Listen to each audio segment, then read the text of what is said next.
ভাই কোনো closing statement? লাইভে আছি। আচ্ছা, ওই আজকে ভেড়ামারা থেকে গোপন সংবাদের ভিত্তিতে আমরা কিছু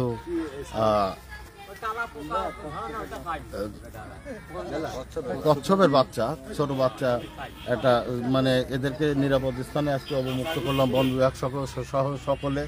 এবং এই যে একটা সুন্দর পরিবেশ, এই পরিবেশের সাথে ও মানে রক্ষা করে চলতে পারবে।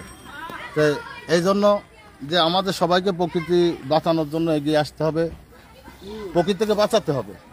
কারণ প্রকৃতি হচ্ছে আমাদের মানে বেঁচে থাকার হচ্ছে মূল মন্ত্র হচ্ছে প্রকৃতি। কারণ প্রকৃতি বাঁচলে মানুষ বাঁচবে। আপনার প্রত্যেকটা জিনিসের সাথে প্রত্যেকটা জিনিসের যেমন সম্পর্ক রয়েছে, সংযুক্ত রয়েছে, তেমন মানে প্রতিটা জিনিস এইভাবে সৃষ্টিকর্তা সৃষ্টি করেছে।